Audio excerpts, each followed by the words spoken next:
Hi guys, welcome to Lu Silva's Cooking. I am Lu Silva and today I am going to share my easy chocolate chip cookie recipe with you.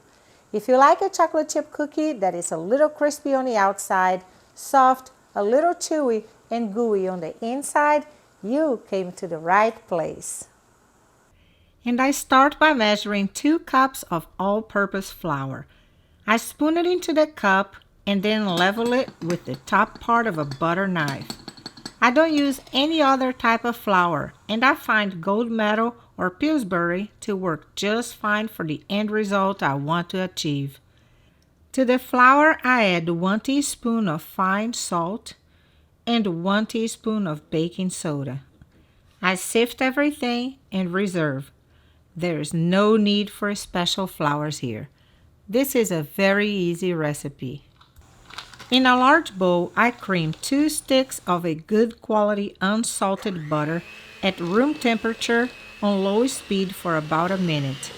2 sticks of butter are equivalent to 1 cup.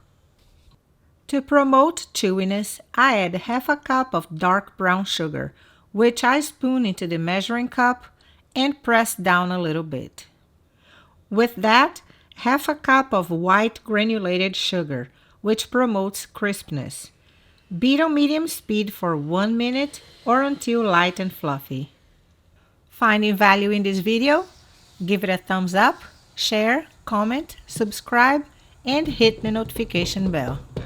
If you're interested in some of the products featured in this video, the links are in the description. I add 1 room temperature egg, which promotes puffiness, and 2 teaspoons of vanilla extract. I use the store brand. Beat on low speed for about a minute.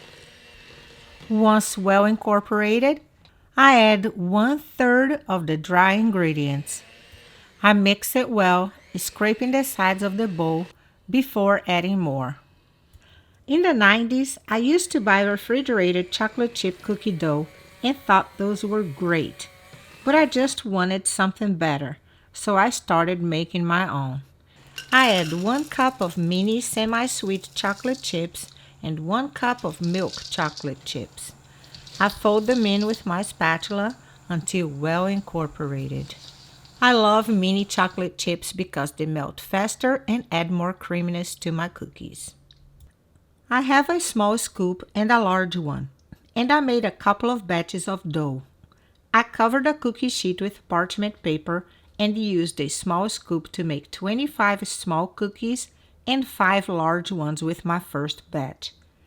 I made 11 large cookies and 8 small ones with my second batch. I placed the cookies close to each other because I'm not ready to bake them yet. Since I like thicker cookies, I must keep them from spreading while baking, and a good way to achieve that is by freezing them for at least 30 minutes. I preheated the oven to 350 degrees and started by baking 6 small cookies, which I placed a couple of inches apart from each other. I set the timer to 7 minutes, but since ovens vary, adjust the time accordingly. Once baked, I transferred them to a cooling rack. The fact that they went into the oven while frozen kept them thick. They are crispy on the outside, but soft on the inside. If you like them softer, bake them for 6 minutes instead. Then I preheated the oven to 365 degrees and baked 6 of the large cookies for 14 minutes. At this temperature and time, they came out crispy on the outside and soft on the inside, with the same consistency as the small cookies.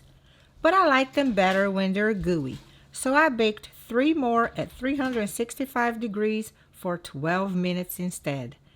And oh yes, the gooiness never ends here. They're still crispy on the outside, but moist, soft, and gooey on the inside, and easy to make with no special ingredients. This is what I call the ultimate chocolate chip cookie. Is your mouth watering yet? There is a cookie size, temperature, time, and consistency for every taste. What's yours? Excuse my butterfingers, but what goes better with a cold glass of milk than chocolate chip cookies? And after the cookies freeze on their cookie sheets and I bake the amount I want, I place the remaining ones in a freezer bag and bake them when I have a taste for them. I hope you try my recipe. Thank you for watching.